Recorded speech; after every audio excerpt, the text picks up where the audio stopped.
ரொம்ப கஷ்டப்பட்டாங்க இந்த படத்துக்கு.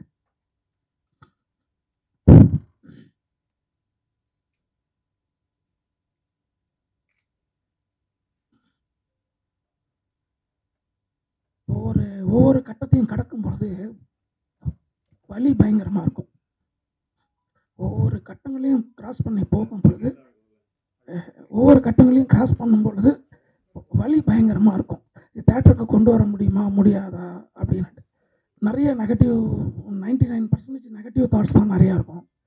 யார் கூட இருக்கா, யார் வெளியே போகிறா, கடைசி நேரத்தில் தனிமையில் இருப்போங்கிறதெல்லாம் ரொம்ப கஷ்டமான ஒரு விஷயம். அது எல்லாத்தையும் பார்த்துட்டேன். இது ஒரு விஷயத்தை படைக்கணும்னா நிறைய கனவு காணணும். அந்த நிறைய கனவு கண்டேன். ஒவ்வொரு வரிகள் எழுதும் பொழுதும் நிறைய கனவு கண்டேன். ஒவ்வொரு வார்த்தைகளை எழுதும் பொழுதும் அதை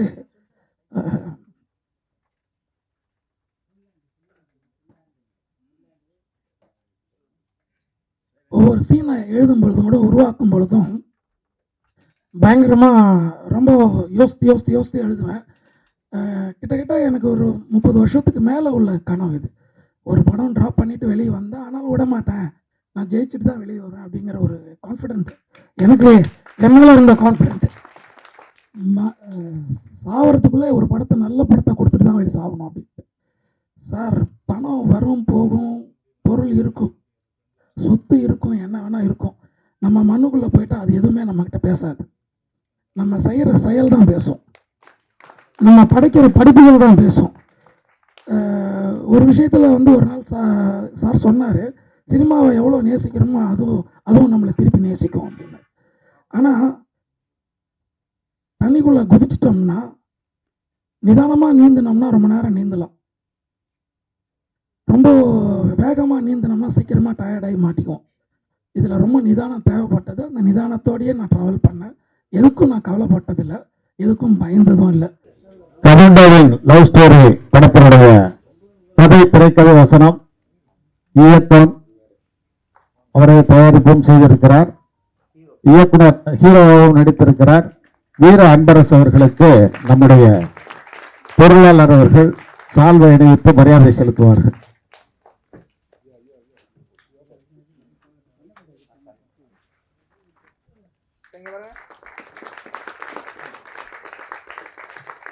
அடுத்ததாக எடிட்டர் புவனேஷ் அவர்களுக்கு அரவிந்தராஜ் சார் அவர்கள் சால்வை அணிவித்து மரியாதை செலுத்துவார்கள்.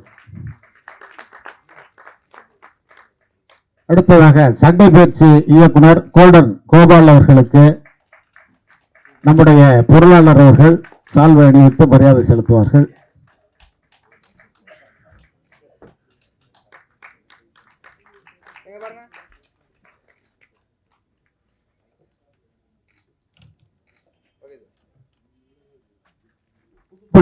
சக்திவேல் அவர்கள் எங்கிருந்தாலும் மேடைக்கு வருமாறு அன்போடு அழைக்கின்றோம்.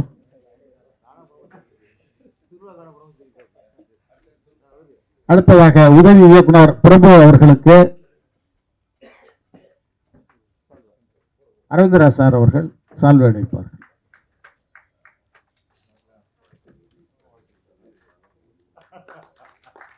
அடுத்ததாக உதவி இயக்குனர் சிரஞ்சீவி அவர்களுக்கு நம்முடைய பேரரசு சார் அவர்கள் சால்வை அணிவித்து மரியாதை செலுத்துவார்கள்.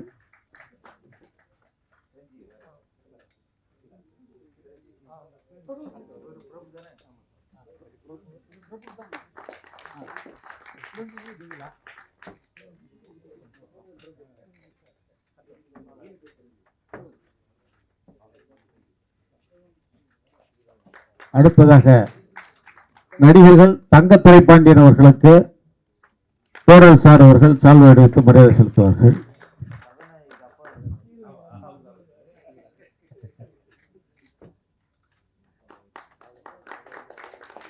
அடுத்ததாக நடிகர் சக்திவேல் அவர்களுக்கு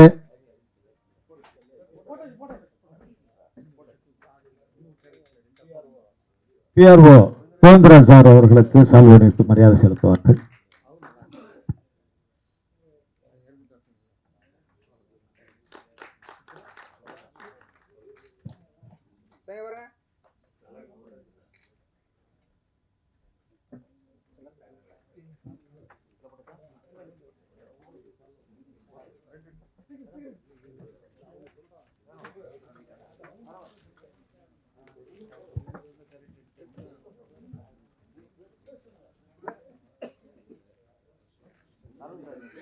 அடுத்ததாக ஜெயக்குமார் அவர்களுக்கு போரஸ் சார் அவர்கள் சால்வை அணிவித்து மரியாதை செலுத்துவார்.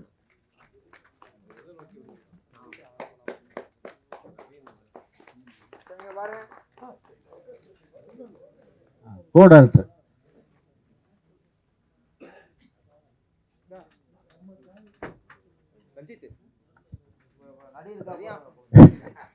பேரு சார் அவர்களுக்கு இயக்குனர் அவர்கள் மரியாதை செலுத்துவார்.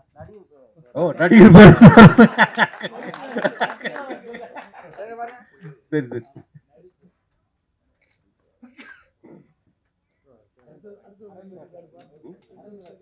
திரு அரவிந்த் சார் அவர்களுக்கு மரியாதை செலுத்துவார். நடிகர் அரவிந்த் சார் அவர்கள். ஐயோ, நடிகர்ன்றது விட்டு போதுங்க. டைரக்டர்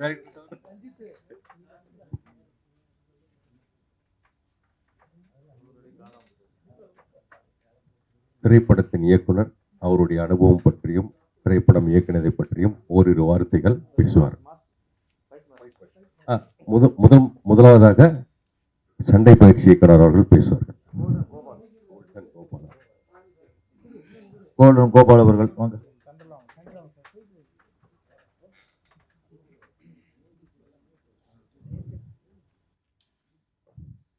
கமாண்டோவின் லவ் ஸ்டோரி படத்திற்கு வருகை தந்திருக்கும் அனைத்து திரையுலக இயக்குனர் அனைவருக்கும் என் மனமார்ந்த நன்றியும் வாழ்த்துக்கள் முதலில்.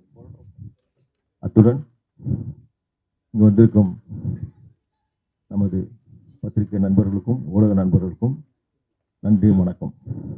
இப்படத்தின் திரைப்பட டைரக்டர், நடிகர் மற்றும் தயாரிப்பாளர் என்பது அன்புக்குரிய சார்னு சொல்ல மாட்டேன், சகோதரர் தான் சொல்லுவாங்க. என் சகோதரர் அன்பு சார் அவர்களுடைய உழைப்பு மிக ஈடற்றது. ஏனென்றால் இப்படத்திற்கு அனைவரும் உழைத்திருக்கிறோம். அதில் பெரிய விஷயம் என்னன்னா, எங்களை அவ்வளோ அழகாக பார்த்துக்கிட்டாங்க. ஒரு ப்ராப்ளம் இல்லாமல் ஒரு பிளேஸுக்கும் ஒரு ஷூட்டிங் பிளேஸுக்கு போகிறப்போ டெக்னீஷியன் எல்லாரையுமே டேக் கேர் பண்ண விகிதம் ரொம்ப பிரமாதம். ஒரு இடத்துல தங்கி இருக்கிறப்போ சின்ன சின்ன பிரச்சனைகள் வரும். அதை ஒரு ப்ரொடக்ஷன் மேனேஜர் மூலயமா பிடிக்க முடியலனா கூட சார் தான் வந்து முடிச்சு கொடுப்பாங்க. ஆனால் இந்த படத்துக்கு அவர் உழைத்த உழைப்பு ஈடற்றது. அவருடைய கனவு, ரொம்ப நாள் கனவு இந்த படம். அந்த படத்தை, அந்த கனவை நம்ம திரையுலகில் இருந்த அனைத்து டெக்னீஷியன் 24 கிராஃப்ட் ஒர்க் பண்ணுறவங்க எல்லாமே அவருக்கு உறுதுணையாக இருந்து இதை வெற்றி பெற வச்சதுக்கு என் மனமார்ந்த நன்றியை தெரிவித்துக்கிறேன். இதில் என் பங்களிப்பு என்னவென்றால், ஒரு சின்ன ஒரு ஃபைட்டு, ஒரு சின்ன சீக்வன்ஸ் சார் சொன்னாங்க இது மாதிரின்னு. ஆனால் அவர் ரிகல்சல்லாம் எதுவும் பண்ணல. சொன்ன இது மாதிரி இருக்குது சார், ஃபைட் தானே சார், கொஞ்சம் ஒரு வாரம் 10 நாள் 20 நாள் இருக்குது. இல்லை வேணாம் சார், பண்ணலாம், அப்படியே பார்த்துக்கலாம், ஷார்ட்லேயே பார்த்துக்கலாம் அப்படின்னா. ஆனால் முதல் படம்ன்றனால நான் அவருக்கு சொன்னேன் அந்த மேட்டரை. அவரும் சரி ஓகே, ஸ்பாட்லேயே நம்ம பண்ணி எடுத்துக்கலாம்னு சொல்லி பண்ணது தான். இது புதுசாக அந்த டபுள் லஞ்சாக் சுத்தந்து, அவர் அந்த ஜீப்பு ஸ்கிட் பண்ணது எல்லாம் அவர் ஒரிஜினலாக தான் பண்ணாங்க. இதில் என்னன்னா, என்னுடைய தென்னிந்திய ஸ்டெண்ட் கலைஞர்களை ரொம்ப சிறப்பாக அவர் டேக் கேர் பண்ணாங்க. அவங்களாம் ஒரு ஷாட் செய்கிறப்போ அவர் சந்தோஷம் தாங்காமல் அவங்களுக்கு சும்மா ஒரு கிஃப்ட் மாதிரி ஒரு 1000 ரூபா கொடுத்துட்டே இருப்பார். அதெல்லாம் எங்கள் ஃபைட்டர்ஸுக்கு ரொம்ப சந்தோஷப்பட்டாங்க. அவங்க ஃபஸ்ட்டு ஒரு இதாக இருந்துச்சு, இதெல்லாம் இதுக்கு முன்னே கொடுத்துட்டு இருந்தாங்க, சத்யா சார், கார்த்திக் சார், பிரபு சார் அப்படி. ஆனால் இப்போ இது புதுசாக இவர் தொடங்கியிருக்காரு. இதை ரூமுக்கு கூப்பிட்டாங்கன்னு கிட்ட போய் விட்டேன் பசங்களை. என்ன சார் கொடுக்க போகிறாரு, ஒன்றும் புரியலன்னு பார்த்தா எல்லாரையும் கூப்பிட்டு வச்சு, மாஸ்டர் நல்லா பண்ணாங்க மாஸ்டர் ரோப் ஷர்ட்லாம் அப்படின்னு இவர் கையால். நான் சொன்னேன் சார், அது நீங்கள் கூப்பிட்டு உங்கள் கையால் கொடுங்கன்னா அவர் கையால் எல்லாருக்கும் ஒரு 1000 ரூபா கொடுத்தாங்க. அது எங்களுக்கு ரொம்ப சந்தோஷமாக இருக்குது. ஏன்னா இது மாதிரி ஊக்குவிச்சா எங்கள் கலைஞர்கள் ரொம்ப அவர் காசு 1000 ரூபா சிறு காசு தான், பட் இருந்தாலும் அந்த மனது பெரியுது. அதனால் அவரை என் லைஃப்பில் நான் மறக்க மாட்டேன். இந்த படம் வெற்றி பெற எல்லாம் வல்ல இறைவனை வேண்டுகிறேன். நன்றி, வணக்கம். அடுத்தபடியாக எடிட்டர் புவனேஷ் அவர்கள் பேசுவார்கள். அனைவருக்கும் வணக்கம். படம் நல்லா போயிட்டுருக்கு தேட்டர்ஸில். வாய்ப்பு கொடுத்த வீர அன்பரசு சாருக்கு ரொம்ப நன்றி. தேங்க்யூ. சாப்பா கட் பண்ணிட்டாரு. அடுத்தபடியாக சிரஞ்சீவி அவர்கள். ஹலோ. இங்கே வந்திருக்கக்கூடிய பத்திரிகை நண்பர்களுக்கும் திரைத்துறையை சார்ந்தவர்களுக்கும் மேடையில் அமர்ந்திருக்கக்கூடிய கமோண்டோவின் லவ் ஸ்டோரி திரைக்குழுவிற்கும் என்னுடைய மனமார்ந்த நன்றி வணக்கத்தையும் தெரிவித்துக் கொள்கிறேன். என்னுடைய பேர் சிரஞ்சீவி. இந்த படத்தில் நடிச்சிருக்கும் செய்கிறேன். அசிஸ்டன்ட் டைரக்டராக ஒர்க் பண்ணியிருக்கேன். இந்த நடிக்கும்போது ஷார்ட் கேமரா ஆக்ஷன் கட் சொன்னோன்னே நாங்கள் போய் கேரவானில் போய் உட்காந்துக்குருவோம், இல்லைனா ஒரு சேரில் நிழலில் போய் உட்காந்துக்குருவோம். இதே அசிஸ்டன்ட் டைரக்டர் அப்படி கிடையாது. உங்களுக்கு தெரியும், காலைல ஓட ஆரம்பித்தவங்க நைட்டு வரையும் நாளைக்கு என்ன சீக்வன்ஸ் என்ன எதுன்னு ஓடுவாங்க, ரொம்ப கஷ்டப்படுறாங்க. அந்த வழியை நான் அந்த படத்தில் தெரிஞ்சுக்கிட்டேன். அசிஸ்டன்ட் டைரக்டர்ஸ்க்கு இந்த இடத்துல நான் ரொம்ப நன்றியை தெரிவிச்சுக்கிறேன். அது மட்டும் இல்லாமல் Perarasu sir, Aravindraj sir, RB Udhayakumar sir, RK Selvamani சாருக்கு இந்த இடத்துல ரொம்ப நன்றியை தெரிவிச்சுக்கிறேன். ஏன்னா எங்கள் படத்துக்கு வந்து அவ்வளோ சப்போர்ட் பண்ணியிருக்கீங்க, நடிச்சிருக்காங்க. அது மட்டும் இல்லாமல் டைரக்ஷன் யூனியன் வந்து ரொம்ப சப்போர்ட் பண்ணதுக்கு ரொம்ப நன்றி. எனக்கு இந்த மேடையில் இங்கே நிற்க எனக்கு வாய்ப்பு தந்த என்னுடைய அண்ணா அவர்கள், அன்பரசு அவர்களுக்கு இந்த இடத்துல நான் ரொம்ப நன்றியை தெரிவிச்சுக்கிறேன். இந்த படம் 100 days ஃபங்க்ஷனில் அவங்கள நான் மீட் பண்ணுறேன். கண்டிப்பாக ஓடணும்னு நான் ஆண்டவனை வேண்டிக்கிறேன். திருவண்ணாமலையால் உள்ள இன்றைக்கி வந்து சித்ரா பௌர்ணமி வர கண்டிப்பாக வந்து ஆண்டவனை வேண்டிக்கிறேன். நான் ரொம்ப நன்றி. பேச வாய்ப்பளித்த அனைத்து நல்லுள்ளங்களுக்கும் நன்றியை தெரிவிச்சுக்கிறேன். நன்றி, வணக்கம். அடுத்தபடியாக associate director and director Jayakumar அவர்கள் ஓரிரு வார்த்தைகள் பேசுவார்கள்.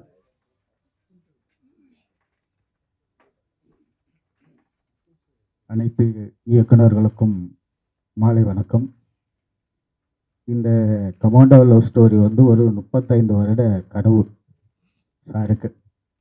அவர் வந்து கொஞ்சம் ஒரு படம் 80sலேயே வந்து ஒரு படம் துவங்கி அந்த படம் பாதியில் முக்கால்வாசி எடுத்து நின்று போய் அதை எடுக்க முடியாமல் போயிடுச்சு.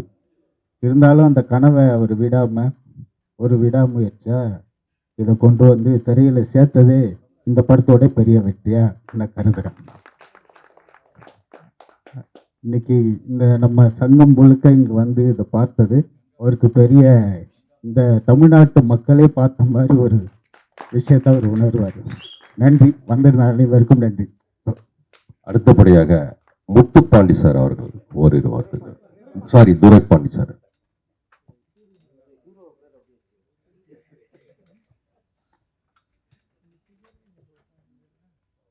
இயக்குனர் இமயங்களும் தொழில்நுட்ப கலைஞர்களும் மீடியா நண்பர்களுமாய் நிறைந்திருக்கின்ற இந்த சபையிலே எனக்கு இங்கே பேச வாய்ப்பளித்த உங்கள் அனைவருக்கும் இதற்கு நன்றியினை தெரிவித்துக் கொள்கின்றேன் சார். கமாண்டரின் லவ் ஸ்டோரி இந்த திரைப்படத்தை வீர அன்பரசு அவர்கள் இயக்கியிருக்காங்க, நடிச்சிருக்கிறாங்க, தயாரிச்சிருக்கிறாங்க. ஒரு அற்புதமான ஒரு திரைக்கதை, ஒரு வித்தியாசமான திரைக்கதையை கொடுத்து இந்த கமாண்டோவின் லவ் ஸ்டோரி அப்படின்ற ஒரு திரைப்படத்தை மக்கள் மனசில் அப்படியே பதிய வச்சிருக்கிறாங்க.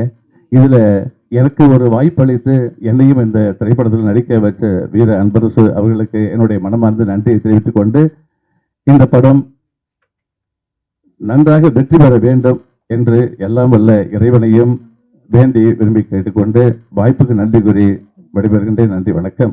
நன்றி சார். அடுத்தபடியாக PRO கோவிந்தராஜ் சார் அவர்கள் பேசுகிறார். எல்லாருக்கும் வணக்கம். இந்த படத்தில் வந்து சூப்பர் குட் சுப்ரமணிய சார் வந்து ஹீரோக்கு அப்பாவை நடிச்சிருந்தார். அவர் வந்து பார்த்திங்கன்னா நடித்து முடித்து அதுக்கப்புறம் வந்து டப்பிங் பேசுகிறப்பெல்லாம் அவர் ரொம்ப உடல்நிலை சரியில்லாமல் கிட்டத்தட்ட டாக்டர் வந்து இன்னொரு 1 வாரம் தான் இருப்பாருங்கிறதே வந்து சொல்லிட்டாங்க. அந்த கண்டிஷனில் இருக்கப்போ அவர் வந்து ரொம்ப இந்த படத்துக்கு கண்டிப்பாக நான் டப்பிங் பேசி ஆகணும் அப்படின்னு சொல்லி ஃபோன் பண்ணி நான் வரேன் அப்படின்னு சொன்னோன்னே ப்ரொடியூசர் சார் வந்து கார் அனுப்புனார். அவர் நடக்க முடியாமல் தான் வந்து ரொம்ப இன்வால்மெண்ட்டோட டப்பிங் பேசினார். கிட்டத்தட்ட அவர் டப்பிங் பேசுகிறப்பெல்லாம் பார்த்தீங்கன்னா டி ஸ்டுடியோவில் படுத்துக்கிட்டு தான் பேசினார். அந்த அளவுக்கு இந்த படத்தில் ஒரு இன்வால்மெண்ட்டோட வந்து பேசினார். அதெல்லாம் பார்த்தீங்கன்னா ஒரு சாதாரணமாக நடிகர் வந்து அந்த அளவுக்கு உடல்நிலை சரியில்லாதப்ப இறந்து போயிடும்னு கிட்டத்தட்ட அவருக்கும் ஓரளவுக்கு தெரியும். இருந்தாலும் இந்த பேசுகிறாரு அப்படின்னா இந்த டைரக்ஷன் டிபார்ட்மெண்ட்டில் இருந்தனால அதோட கஷ்டங்களை தெரிஞ்சு அவர் நம்ம இந்த படத்துக்கு நம்ம டப்பிங் கரெக்டாக பேசி கொடுத்துட்டு போகணும் அப்படின்னு சொல்லி பேசி கொடுத்துட்டு போனார். வழக்கமாக டப்பிங் பேசுகிறப்ப பார்த்தீங்கன்னா சாதாரணமாக கன்வென்ஸ் வந்து ஒரு 500 அது மாதிரி தான் கொடுப்பாங்க. ஆனால் சார் வந்து அப்போயே வந்து அவருக்கு ஒரு 5000 பணம் கொடுத்தாரு. கொடுத்துட்டு நாங்கள் அனுப்பிச்சி விட்டதுக்கப்புறம் சார் சொன்னார் வந்து அவருக்கு நம்ம ஒரு 25,000 பணம் கொடுப்போம் அப்படின்னு சொன்னார். ஒரு 2 நாளில் கொடுப்போம்னாரு. அப்புறம் பார்த்தீங்கன்னா ஒரு 4-5 நாளில் அவர் இறந்துட்டார். இறந்தோடனே நான் சாருக்கு ஃபோன் பண்ணி இது மாதிரி சார் வந்து அவர் இறந்துட்டார், அவருக்கு இந்த 25,000 பணம் தரேன்னு சொன்னீங்களே சார், கொடுத்துட்டீங்களான்னு கேட்டேன். வேறு ஒருத்தர் இருந்தால் கொடுத்துருன்னு கூட சொல்லியிருக்கலாம், அது நமக்கு ஒன்றும் தெரிஞ்சிருக்காது. ஆனால் அவர் என்ன சொன்னார்னா, நான் கொடுக்கல, வாங்க போய் வீட்டில் கொடுப்போம் அப்படின்னு சொல்லிட்டு என்னையும் கூப்பிட்டு போனார். வீட்டில் போய் அவங்க பார்த்து இறுதி மரியாதை செஞ்சு அந்த 25,000 பணம் வந்து சார் கொடுத்தார். அந்த அளவுக்கு ஒரு நல்ல மனசோட எல்லாருக்கும் செஞ்சுருக்காரு. அடுத்தபடியாக திரு சக்திவேல் சார் அவர்கள் ஓரிரு வார்த்தைகள். அனைவருக்கும் வணக்கம், மாலை வணக்கம். பத்திரிகை மற்றும் ஊடக நண்பர்களுக்கு என்னுடைய பணிவான வணக்கம். இந்த கமாண்டோவின் லவ் ஸ்டோரி படத்தில் நான் ஒரு கமாண்டோவாக நடிச்சிருக்கேன். நீங்கள் பார்த்துருப்பீங்க, படம் பார்த்துருப்பீங்க, ரொம்ப சிறப்பாக வந்திருக்கு. அதுக்கு நம்ம இயக்குனர் வீர அன்பரசு சாருக்கு தான் நான் நன்றி சொல்லணும். எனக்கான ஒரு கேரக்டர் உருவாக்கி எனக்கான ஒரு நல்ல அந்த கதையில் என்னை நடிக்க வச்சதுக்கு ரொம்ப நன்றி. மற்றும் இயக்குனர் சங்கத்துக்கு நான் நன்றி தெரிவிச்சுக்கிறேன். Perarasu sir, Aravind sir, RV Udhayakumar sir எல்லாருமே வந்து படம் பார்த்து இன்றைக்கி எல்லாருமே வாழ்த்திருக்கிறீங்க. மேலும் மேலும் நாங்கள் எங்களுடைய கம்பெனியை வளரணும் அப்படின்னு சொல்லிட்டு நான் ஆண்டவனை வேண்டிக்கிறேன். நன்றி, வணக்கம். அடுத்தபடியாக உதவி இயக்குனர் பிரபு அவர்கள் ஓரிரு வார்த்தைகள்.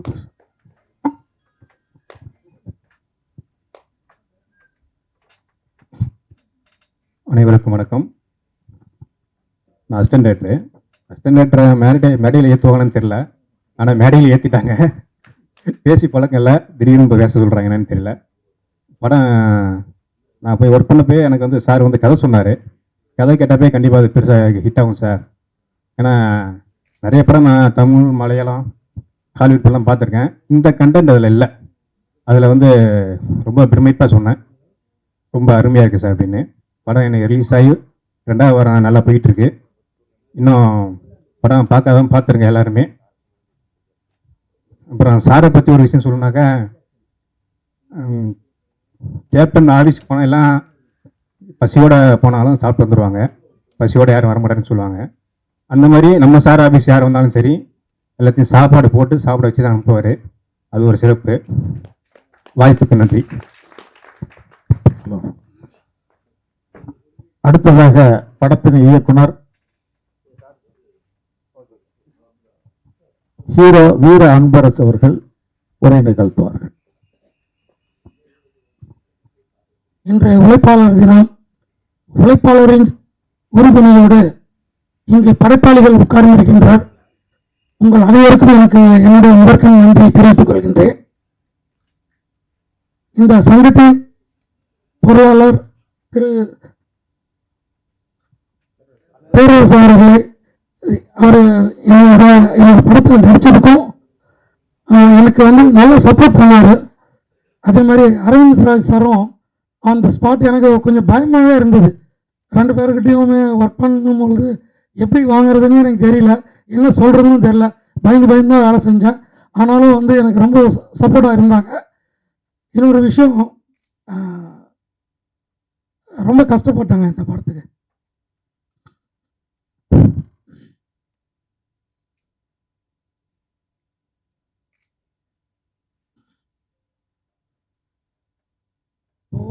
ஒவ்வொரு கட்டத்தையும் கடக்கும் பொழுது வலி பயங்கரமாக இருக்கும். ஒவ்வொரு கட்டங்களையும் கிராஸ் பண்ணி போகும் பொழுது வலி பயங்கரமாக இருக்கும். தேட்டருக்கு கொண்டு வர முடியுமா முடியாதா அப்படின்னு நிறைய 99% நெகட்டிவ் தாட்ஸ் தான் நிறையா இருக்கும். யார் கூட இருக்கா, யார் வெளியே போகிறா, கடைசி நேரத்தில் தனிமையில் இருப்போங்கிறதெல்லாம் ரொம்ப கஷ்டமான ஒரு விஷயம். அது எல்லாத்தையும் பார்த்துட்டேன். இது வந்து ஒரு விஷயத்தை படைக்கணும்னா நிறைய கனவு காணணும். அந்த நிறைய கனவு கண்டேன். ஒவ்வொரு வரிகள் எழுதும் பொழுதும் நிறைய கனவு கண்டேன். ஒவ்வொரு வார்த்தைகளை எழுதும் பொழுதும் அதை வந்து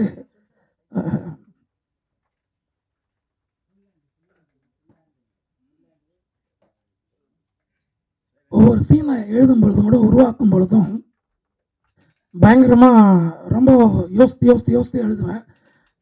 கிட்டத்தட்ட எனக்கு ஒரு 30 வருஷத்துக்கு மேலே உள்ள கனவு இது. ஒரு படம் ட்ராப் பண்ணிவிட்டு வெளியே வந்தேன், ஆனாலும் விட மாட்டேன், நான் ஜெயிச்சுட்டு தான் வெளியே வருவேன் அப்படிங்கிற ஒரு கான்ஃபிடென்ட் எனக்கு என்னால் இருந்த கான்ஃபிடென்ட். சாவறதுக்குள்ளே ஒரு படத்தை நல்ல படத்தை கொடுத்துட்டு தான் வெளியே சாகணும் அப்படின்ட்டு. சார், பணம் வரும் போகும், பொருள் இருக்கும், சொத்து இருக்கும், என்ன வேணால் இருக்கும். நம்ம மண்ணுக்குள்ளே போயிட்டால் அது எதுவுமே நம்மக்கிட்ட பேசாது. நம்ம செய்கிற செயல் தான் பேசும், நம்ம படைக்கிற படிப்புகள் தான் பேசும். ஒரு விஷயத்தில் வந்து ஒரு நாள் சார் சொன்னார், சினிமாவை எவ்வளோ நேசிக்கிறோமோ அதுவும் நம்மளை திருப்பி நேசிக்கும் அப்படின்னு. ஆனால் தண்ணிக்குள்ளே குதிச்சிட்டோம்னா, நிதானமாக நீந்தினோம்னா ரொம்ப நேரம் நீந்தலாம். ரொம்ப வேகமாக நீந்தினோம்னா சீக்கிரமாக டயர்டாகி மாட்டிக்கும். இதில் ரொம்ப நிதானம் தேவைப்பட்டது. அந்த நிதானத்தோடையே நான் ட்ராவல் பண்ணேன். எதுக்கும் நான் கவலைப்பட்டதில்லை, எதுக்கும் பயந்ததும் இல்லை. எவ்வளோ பெரிய இடமா இருந்தாலும் என்ன இருந்தாலும் போய் தைரியமாக அதை சால்வ் பண்ணிவிட்டு அந்த இடத்துல வந்து செட்டில் பண்ணிவிட்டு வந்துட்டே இருப்பேன். நிறைய விஷயங்கள் அப்படி நிறைய ஃபேஸ் பண்ணிட்டேன். இங்கேருந்து குளுமணாலி போனேன், அங்கேயும் எல்லா ஒன் மேன் ஷோ தான், எங்கே போனாலும் ஒன் மேன் ஷோ தான்.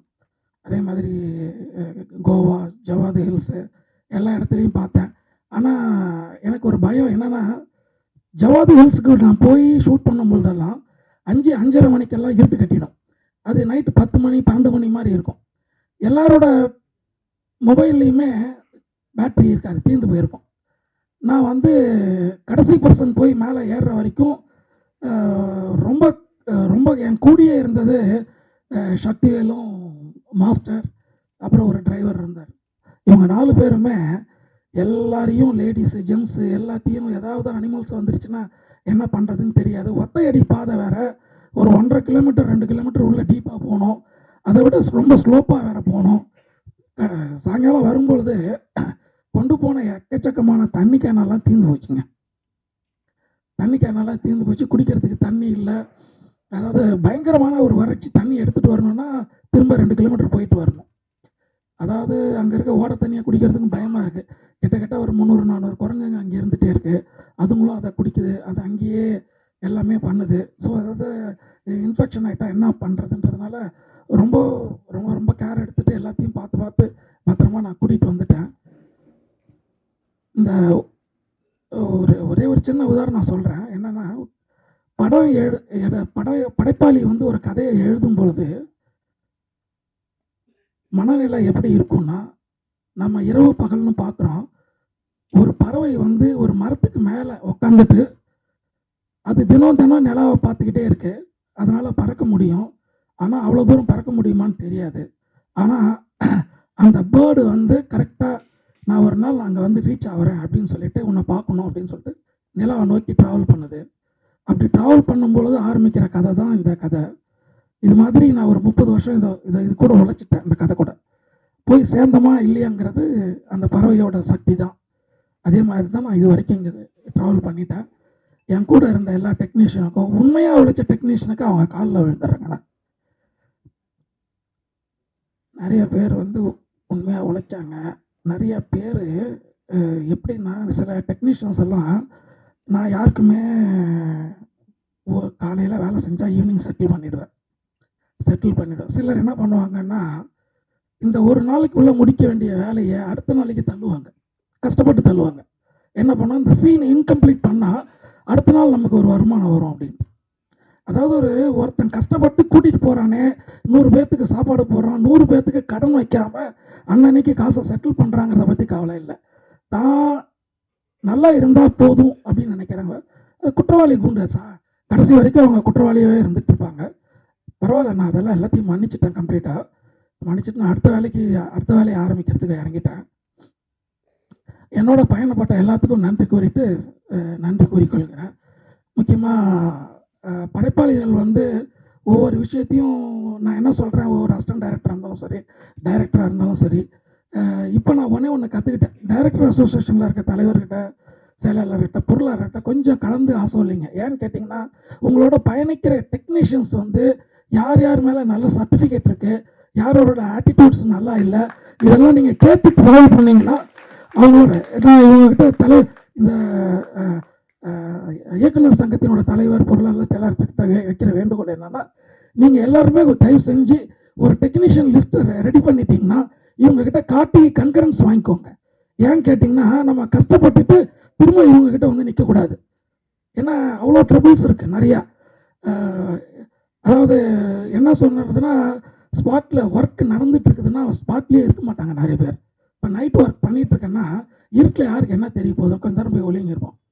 ஆனால் ஒரு 8 மணி நேரம் நம்ம கொடுக்குற அந்த காசு இருக்க 8 மணி நேரங்கிறது ஒரு அவுட்டோரில் போய் நம்ம 8 மணி நேரம் ஒர்க் பண்ணுறோம் அப்படின்னா அதனுடைய மதிப்பு வந்து விலை மதிக்க முடியாத இது.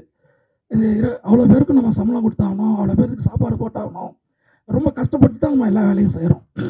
அதில் நமக்கு ஒரு மணி நேரம் தொய்வு ஏற்பட்டால் கூட அதனோட மதிப்பு பெரிய மதிப்பு.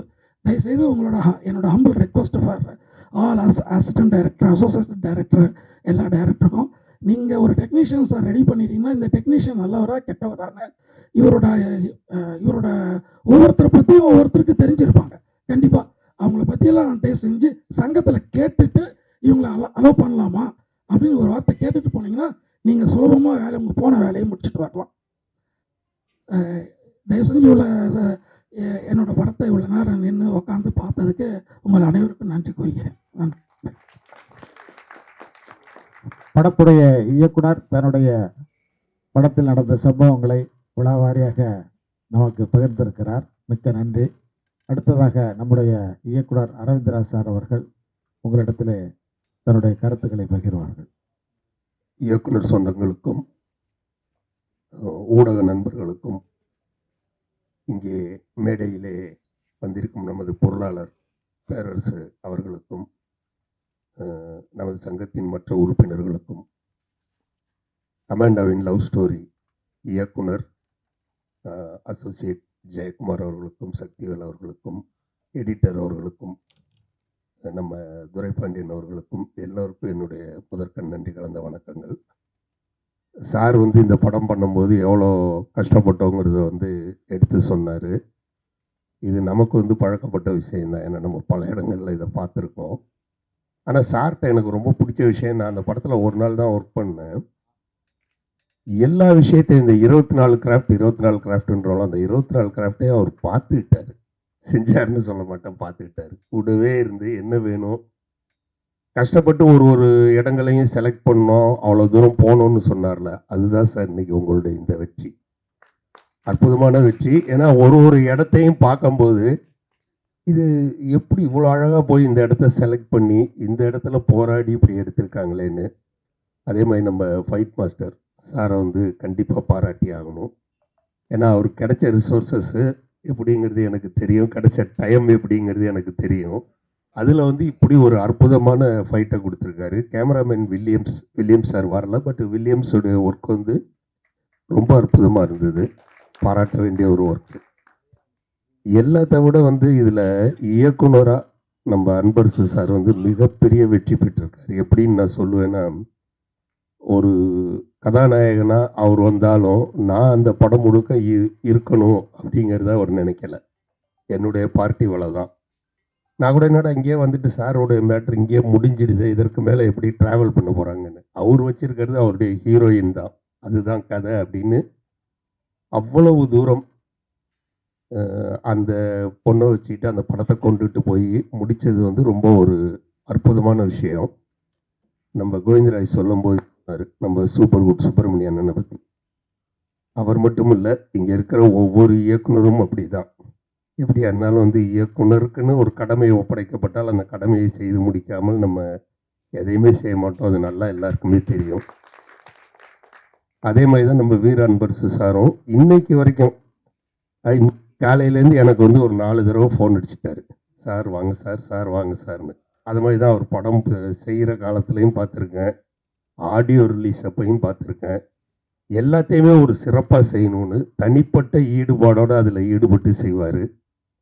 அதே மாதிரி இந்த படத்தினுடைய எடிட்டரை ரொம்ப பாராட்டணும். ஏன்னா வந்து ஒரு படத்துக்கும் ஒரு பேஸ்ன்னு ஒன்று நம்ம கொடுப்போம்.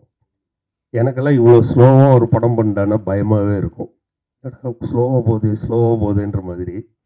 அங்கே வந்து டைரக்டர் நின்றுட்டார், எதை பற்றியும் கவலைப்படாமல் இது என் படம், நான் இப்படி தான் முடிவு பண்ணியிருக்கேன், நான் இப்படி தான் பேச வைப்பேன், நீ பார்க்குறதுனா பாருன்ற மாதிரி அற்புதமாக தான் நினைத்ததை வந்து பெரிய அளவுக்கு சாதிச்சிட்டிங்க சார். அதுவே வந்து இயக்குனராக உங்களுக்கு வந்து மிகப்பெரிய வெற்றி. அதே மாதிரி அவர் கூட இருந்த நண்பர்கள் அவருக்கு எவ்வளோ தூரம் ஒத்துழைப்பு கொடுத்தாருங்கிறத நான் கண்ணு முன்னாடியே பார்த்தேன். ஏன்னா அவர் அந்த அளவு எல்லார் கூடயும் பழகி இதாக இருக்கிறதுனால எல்லாருமே அவங்க படம் மாதிரியே, இப்போ சக்திவேல் சார்லாம் பார்த்தீங்கன்னா அவர் படம் மாதிரியே தான் அவங்க. அவர் விடுறாரோ இல்லையோ நம்மளை வந்து அவங்க பிடிச்சிடுவாங்க. அந்த மாதிரி ஒரு மிக கடுமையான ஒரு உழைப்பு. அதே மாதிரி தொழிலாளர்களை அவர் நேசிக்கிற பண்பு. ஒரே ஒரு சின்ன உதாரணத்தை சொல்லிடுறேன், நேரமாயிடுச்சு. அந்த ஒரு காஷ்மீரில் ஒரு பாடல் எடுத்திருக்காருல்ல, அந்த பாடல் பாடின பொண்ணு வந்து ட்ராக் வாய்ஸ் பொண்ணு. இவர் சார் போய் பார்க்கும்போது ஒரு ட்ராக் வாய்ஸ் போடணும் அப்படின்னு சொல்லி அர்ஜென்ட்டாக ஒருத்தரை கூப்பிட்டு பாட சொல்லியிருக்காங்க. இவர் கேட்டுட்டு அந்த பொண்ணோட வாய்ஸே அற்புதமாக இருக்குது, எனக்கு மெயின் இது வேண்டாம். இந்த நான் ஆக்சுவலாக ஸ்ரேயா கோஷல் அவங்கள புக் பண்ணுறதுக்கு தான் பாம்பேக்கு போயிருந்தாங்க. பாம்பேக்கு போயிருக்கும் போது அங்கே ட்ராக் பாடுறதுக்காக ஒரு பொண்ணு, ஒரு காலேஜ் பொண்ணு, அந்த காலேஜ் பொண்ணு வந்து ட்ராக் பாட சொன்னேன். அந்த வாய்ஸை கேட்டோன்னே அப்படியே மெஸ்மரைஸ் ஆகிட்டேன். நான் மெஸ்மரைஸ் ஆகிட்டு இப்போ ஸ்ரேயா கோஷலை வச்சு அவங்க வந்து 10,000 பாட்டு பாடியிருப்பாங்க, என்னை நினச்சி பார்ப்பாங்களான்னு தெரியாது. ஆனால் ஒரே ஒரு யோசித்தேன், இந்த பொண்ணுக்கு நினச்சா நான் தான் கொடுக்குற முதல் பாட்டு. ஆனால் இந்த பொண்ணு வந்தால் ஆயில் முழுக்க என்ன நினைக்கும் அப்படின்னு சொல்லிட்டு எனக்கு ஸ்ரேயா கோஷல் வேண்டாம், இந்த பொண்ணே போதும் அப்படின்னு ஜஸ்ட் 3,000 ருபீஸ்க்கு ட்ராக் பாட வந்த பொண்ணை நான் கூப்பிட்டு 3 பாட்டு கொடுத்துட்டு அதுக்கு 15,000 ரூபா கையில் கொடுத்துட்டேங்க. நீ உன்னோட வாய்ஸ் வந்து கண்டிப்பாக நீ வந்து ஒரு நாள் மேலே வருவாம்மா அப்படின்னு சொல்லிட்டு. இன்னொரு விஷயம், இதில் வந்து ஒரு மிகப்பெரிய கலவை இருக்குங்க. என்னென்னா இளையராஜா சார் அவங்க ஃபேமிலியிலேருந்து பாவலர் சிவராமன் வந்து இசையமைச்சார். இடையில அவர் இறந்துட்டார். அதுக்கப்புறம் நான் கார்த்திக் ராஜா சார்கிட்ட மூவ் பண்ணேன். அவர் எதுவுமே தயக்கம், எதுவுமே சொல்லலைங்க, நான் பண்ணித்தரேங்க அவங்களுக்கு அப்படின்னாரு. ஆனால் நான் யாருக்கும் பண்ண மாட்டேன், அவங்களுக்காக நான் பண்ணித்தரேன் அப்படின்னாரு. அவர் பண்ணி கொடுத்தாரு. அவர் வந்து ராத்திரி பகலுன்னு ஒரு நைட்டு போய் சொல்லிட்டு வர சுச்சுவேஷனு. அதுக்கு வந்து நீங்கள் கேட்ட அந்த என்னோட இறப்பில் இருக்க அந்த பாட்டு வந்து நைட் 8 மணிக்கு சொல்லிட்டு வரேன், காலையில் 8 மணிக்கு ரெடி பண்ணி கையில் கொடுத்துட்டாருங்க. அவ்வளோ ஒரு ஸ்பீடு ஒர்க்கர் கார்த்திக் ராஜா சார். அதே மாதிரி இன்னொருத்தருக்கு தேங்க் பண்ணிக்கணும். ஏஆர் ரஹ்மானோட தங்கை வந்து கடைசி தங்கை இஸ்ரத் காதரி. அவங்க வந்து நான் ரெக்வஸ்ட் பண்ணேன் பாட்டு பாடுறதுக்கு. அவங்க அம்மாக்கிட்ட ஒரு வார்த்தை சொல்லிவிடுங்கன்னாங்க. அவங்க அம்மாக்கிட்ட போய் ரெக்வஸ்ட் பண்ணேன் இந்த மாதிரின்னு. அவங்க எதுவுமே சொல்லாமல் உடனே பாட சொல்லிட்டாங்க. இவங்க ஃபேமிலியில் வந்து இவங்க வந்து பாடி கொடுத்தாங்க. ஸோ அவங்களுக்கும் ஒரு நன்றி. இதை கடுமையாக உழைப்பை கொடுத்த கார்த்திகராஜா சார் அவருக்கும் மிகப்பெரிய நன்றி தெரிவித்தாங்க சார். அதுதான் நான் சொல்ல வந்த நிகழ்ச்சி, சாரே சொல்லிட்டாரு. அப்படி தொழிலாளர்களை நேசிக்கக்கூடிய ஒரு நல்ல மனிதர் தான் நம்ம அன்பரசு சார் அவர்கள்.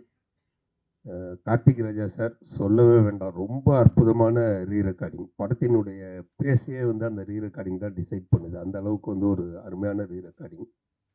ஒரு நல்ல படத்தை நீங்கள் கொடுத்திருக்கீர்கள் என்ற திருப்தியோடு, ஒரு மிகப்பெரிய நல்ல படத்தை கொடுத்துருக்கீங்க. நீங்கள் சொல்ல வந்த கருத்தை ரொம்ப ஆணித்தரமாக அடித்து சொல்லியிருக்கீங்க, ஒரு நல்ல கருத்தையும் சொல்லியிருக்கீங்க. அதனால் இந்த படம் நிச்சயம் மக்களிடையே வந்து பெரிய வரவேற்பை பெறும், வெற்றி பெறும். என்னுடைய வாழ்த்துக்கள். உங்கள் கூட சேர்ந்து பணியாற்றிய அத்தனை நல்ல உள்ளங்களுக்கும் என்னுடைய மீண்டும் ஒரு முறை வாழ்த்துக்களை கூறிக்கொள்கிறேன். நன்றி, வணக்கங்கள். நன்றி சார். அடுத்ததாக நடிகரும் இயக்குனருமான நம்முடைய இயக்குனர் சங்கத்தினுடைய பொருளாளர் பேரரசு அவர்கள் உங்களிடத்தில் தன்னுடைய கருத்துக்களை பகிர்வார்.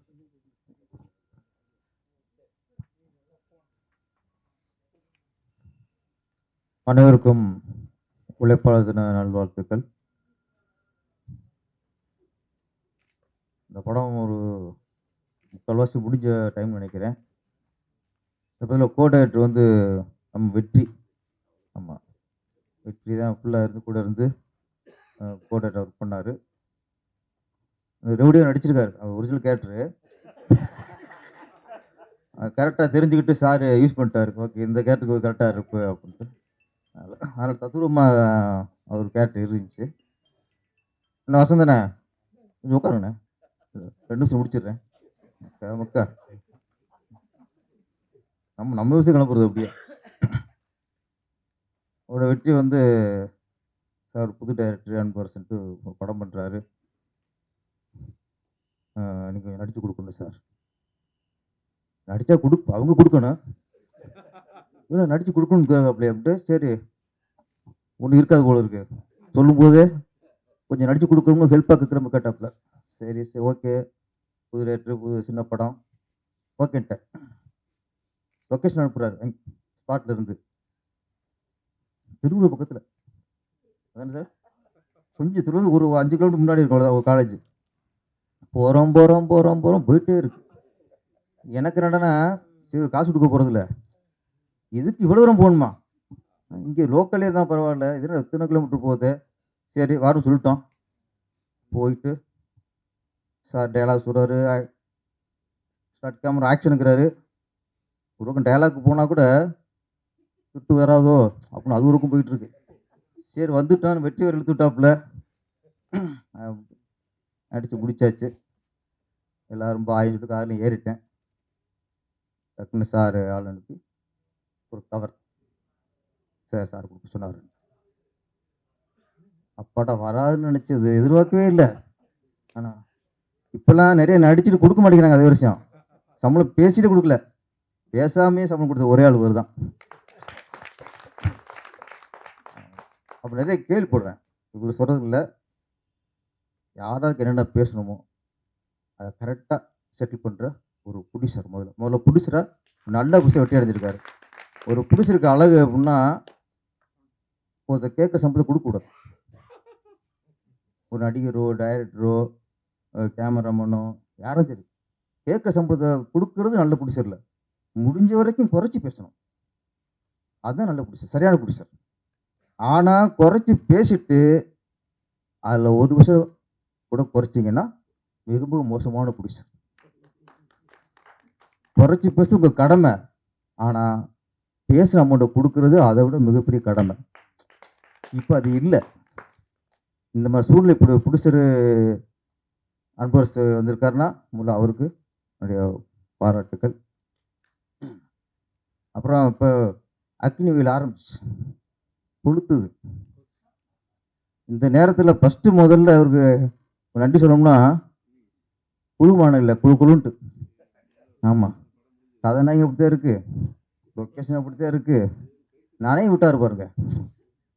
அந்த அருகில் நனையும் போது இந்த வெயிலுக்கு நம்மளும் கூட நனைகிற மாதிரியே ஒரு ஃபீல் வந்துருச்சு. ஆமாம் ஆமாம், அதனால் டைரக்டருக்கும் கேமராமேனுக்கு நன்றி சொல்லணும். என்ன கண்ணன் வந்ததில்ல, நீங்கள் பார்த்தேனே உங்களை தலையில் தோற்றுறாரு கண்ணன், அந்தளவுக்கு அவர் நினைச்சிட்டாரு. முதல்ல விஷுவல் ரொம்ப நல்லா இருந்தது. ஆமாம், அப்புறம் கதைக்கு அப்புறம் வருவோம். இதில் வந்து கமாண்டோ ரொம்ப லவ் பண்ணுறாரு, அவர் இறந்துறாரு. அவருக்கு பிள்ளைய பார்த்துட்டு அது இறந்துடுது. இந்த லவ்வோட பெரிய லவ் என்னென்னா, அந்த கதாநாயகி அப்பா நடித்தார்ல, இங்கே செந்தூர் துரைப்பாண்டி, இவர் லவ் ரொம்ப அது அவங்களாவது புருஷன் செத்துட்டான், லவ்வர் செத்து, அதுக்கப்புறம் அவங்க பொண்டாடி புருஷன் சேர்ந்து ஒரே இடத்துல அவ்வளோ லவ்.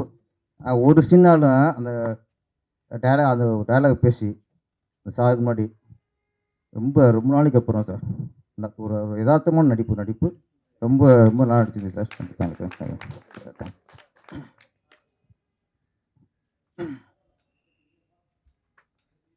கதை சாரை பற்றி நான் சொன்னோம்னா, நம்ம வந்து சில நேரங்களில் சிலர் நமக்கு பாடமாகவும் இருப்பாங்க, ஒரு தூண்டுதலாக இருப்பாங்க. நம்ம சோர்ந்து இருக்கும்போது நமக்கு நம்பிக்கை கொடுக்குறவங்க இருப்பாங்க. என்னை பொறுத்த வரைக்கும் இப்போதைக்கு நமக்கு நம்பிக்கை கொடுக்குறவா இருக்கிறவர் வீர் அன்பரசு. சினிமாங்கிறது சாதாரண இல்லை சார். எத்தனையோ 1000 தொழில் இருக்கான் உலகத்தில். ஆனால் நாம் தேர்ந்தெடுத்த சினிமா சாதாரணதில்லை, அதுக்கு சக்தி ஜாஸ்தி. நான் திரும்ப சொல்லுவேன், அதை நீங்கள் உண்மையாக நேசித்தா கண்டிப்பாக அது திருப்பி நமக்கு பலன் கொடுக்கும். அந்த சக்தி இருக்குது. இவர் 20-30 வருஷம் இவர் ஆரம்பத்து சினிமாவில் தான் நேசித்து சினிமாவை லவ் பண்ணி சினிமா துறையில் ஆரம்பித்தார்.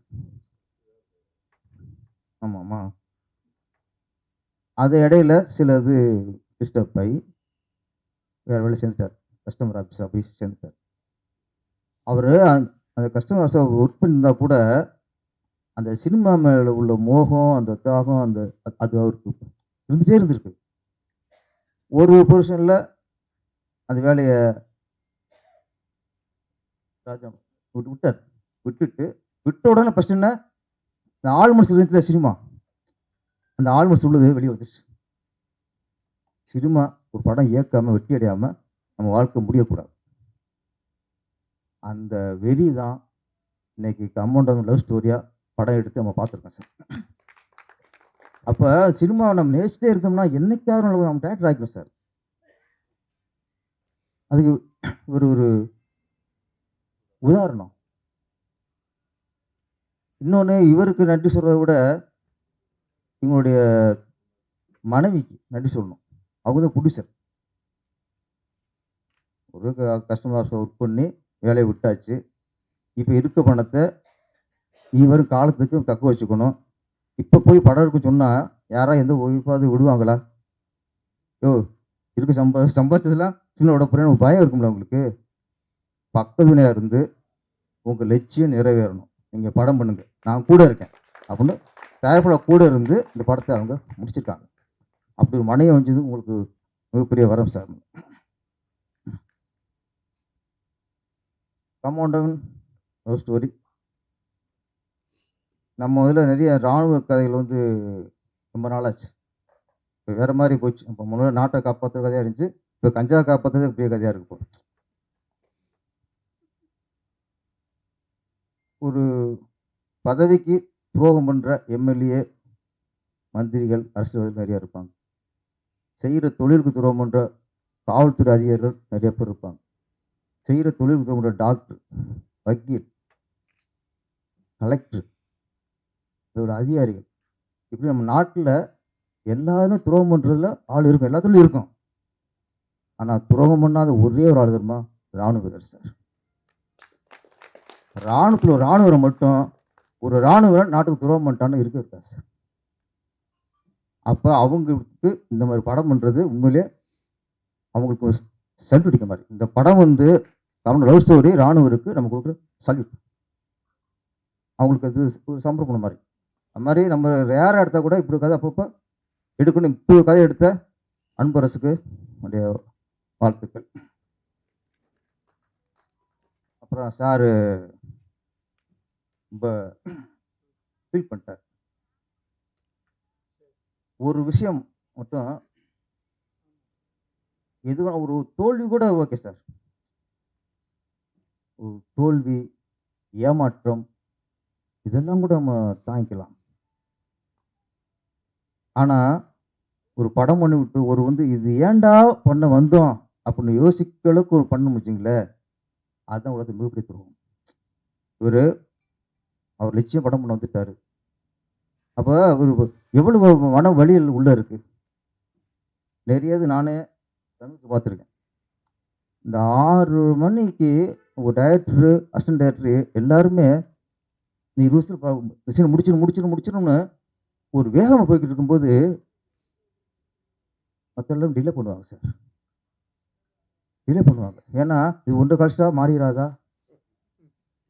உருப்பிடுமா சார்? நான் கேட்குறேன், அந்த காசு உனக்கு நிலைக்குமா சார்? உங்களுக்கு எப்படி நிலைக்கும்? இதில் டைரக்டர் பிடிச்சிருக்கு இருக்கான், பிடிச்சிருக்கு ஹார்ட்டு கட்டக்க ஆட ஆரம்பிச்சிடும். அசிஸ்டன்ட் டைரக்டருக்கு டென்ஷன். அதை ஓடி இதை ஓடி ஆர்டிஸ்ட் கூட்டு வர்றது எல்லாத்தையும் அவ்வளோ வேகம் எல்லாரும். சிலர் வேறு வீட்டு சாதவங்க அந்த நேரத்தை காட்டுறாங்க. நான் சமீபத்தில் பார்த்தேன். அப்படியே சம்பாதிக்க வேண்டியிருக்கு. அப்போ அது கேள்விப்படும் போது இந்த மாதிரி பிடிச்சிருக்கு மனசு வலிக்காதா? ஏன்டா தொழிலுக்கு நினைக்க மாட்டாங்களா? இன்னைக்கு ஒரே ஒன்று, இன்னைக்கு 80% இன்னைக்கு சினிமாவில் 80% சின்ன பிடிச்சர் தான் படம் பண்ணிக்கிட்டு இருக்காங்க. சின்ன பிடிச்சர் தான். அப்போ இவர் மாதிரி ஒரு சின்ன பிடிச்ச படம் பண்ணும்போது அதில் பலனடைகிறது யாருன்னா, சின்ன கேமராமேன், சின்ன காஸ்டியூமர், சின்ன மேக்கப் மேன், சின்ன ஆர்ட் டைரக்டர். ஒரு 6 மாதம் 7 மாதம் வாடகை கட்ட முடியாமல் இருப்பாங்க. அந்த மேக்கப் மேன் இருப்பார், அவருக்கு வாய்ப்பு கிடைக்கும். இந்த மாதிரி பிடிச்சிட்டு கொடுப்பாங்க. அது நம்மளுக்கு தெரிய மாட்டேங்குது. இப்போது பெரியவங்களாம் நம்பர் ஒன் ஆளு கூப்பிட்றாங்க. ஏற்கனவே கார் பங்களா கொடுக்கணும் பணம் இருக்குது, அவங்க கூப்பிடுவாங்க பெரிய ஆளுக்கு. இந்த மாதிரி சின்ன பிடிச்சது தான் சின்ன சின்ன டெக்னீஷியனுக்கு தொழிலாளர்களுக்கெல்லாம் வேலை கொடுக்குறவங்க அவங்கள தான் நம்ம காப்பாற்றணும். சின்ன ஆளுங்க தான் நம்ம காப்பாற்றணும். அவர் ஃபீல் பண்ணும்போது சார் இத்தனை பேருக்கு பணத்தை கொடுத்து சம்பளத்தை கொடுத்து ஒரு படத்தை ஒரு படம் இப்போல்லாம் இந்த மாதிரி படம் ரிலீஸ் பண்ணுறதுக்கு எவ்வளோ கஷ்டம் எல்லாத்துக்கும் உங்களுக்கு தெரியும். சின்ன படம் நிறைய ஒர்க் பண்ணியிருப்பிய. சின்ன படம் இன்னைக்கு ரிலீஸ் ஆகுங்கிறது மிகப்பெரிய ஒரு அதே பெரிய சாதனை, அதே பெரிய வெற்றியாக இருக்குது. படம் ரிலீஸ் ஆகிறதே பெரிய வெற்றியாக இருக்கும். முதல்ல இவ்வளோ பண்ண ஒருத்தர் வந்து இன்னைக்கு ஒரு புடிச்ச கண் கலங்கும் போது நம்மளுக்கு கஷ்டமா இருக்கும். இங்கேயே கண் கலங்குறாருன்னா உங்களுக்கு முன்னாடி ஏன் அவர் கண் கலங்குறாருன்னா ஒரு விடிவலம் பிறக்கும். நம்ம உங்களுக்கு தான் அவர் வழி தெரியும், வேற யாருக்கும் தெரியாது சார். ஒரு புடிச்சர் இருந்த வழின்னா யாருக்கும் அஸ்டேட்டருக்கும் கோ டைரக்டருக்கு தான் அந்த வழி தெரியும். அப்போ இந்த சபையில் அவர் வந்து ஒரு வேண்டுகோளும் வைக்கிறார், பார்த்துக்க சார் பார்த்துங்க சார். அதை நாங்கள் ஏற்றுக்கோங்க சார். கொஞ்சம் நம்ம ஒர்க் பண்ணுற இடங்களில் ஏதாவது தவறு நடந்தால் நீங்கள் நம்ம சங்கத்தை சொல்லுங்க வந்து சார் இந்த படம் நாங்கள் ஷூட்டிங் போனோம், இங்கே மேக்கப்பில் இந்த மாதிரி பண்ணாங்க, காஸ்டியூம் பண்ணாங்க, இல்லை யூனிட்டில் இந்த மாதிரி பண்ணாங்க அப்படின்னா நீங்கள் அப்படி ஆதாரத்தோடு இருந்தால் நீங்கள் கொஞ்சம் நீங்கள் சொல்லுங்கள். வெப்சைட்டில் சொல்லி நடவடிக்கை எடுப்போம். யாராக இருந்தாலும் சரி, எந்த எந்த எந்த யூனிட்டாக இருந்தாலும் சரி. நம்ம கண்ணு முன்னாடி அணியாக நினச்சின்னா ரசீது பார்த்துட்டு வந்துடாதீங்க. அவங்க தெரியுமில்ல யார் தப்பு பண்ணுறான்ட்டு. இந்த படத்தில் இந்த டைரக்டர் இந்த ஷூட்டிங்கில் இது நடந்துச்சு அப்படின்னு நீங்கள் சொல்லுங்கள். அதுதான் இந்த மாதிரி பிடிச்சிருக்கு அவங்க பண்ணுற நல்லது சேவை. அதை கண்டிப்பாக சங்கம் எடுக்கும் சார். எங்கள் ஆளுக்கு நீங்கள் சொல்லிடுவாங்க, அதை நாங்கள் நடவடிக்கை எடுக்கிறோம். வெப்சைட்டில் சொல்லி உடனே நடவடிக்கை எடுப்போம். இந்த கமாண்டோ லவ் ஸ்டோரி மிகப்பெரிய வெற்றி அடைஞ்சிருக்கு, நல்ல பேர் வந்திருக்கு. நீங்கள் தொடர்ந்து நீங்கள் படம் எடுக்கணும். நீங்கள் தொடர்ந்து படம் எடுத்தால் தான் சின்ன சின்ன தொழிலாளர்கள், சின்ன சின்ன டெக்னீஷியனுக்கெலாம் ஒரு வருமானம் கிடைக்கும், ஒரு வாழ்வாதாரம் கிடைக்கும். உங்களை மாதிரி குடிசையிலே நாங்கள் இழக்க விரும்பலை, நாங்கள் இருக்கோம் உங்களுக்கு. ஓகே, தொடர்ந்து பண்ணுறோம். நன்றி, வணக்கம்.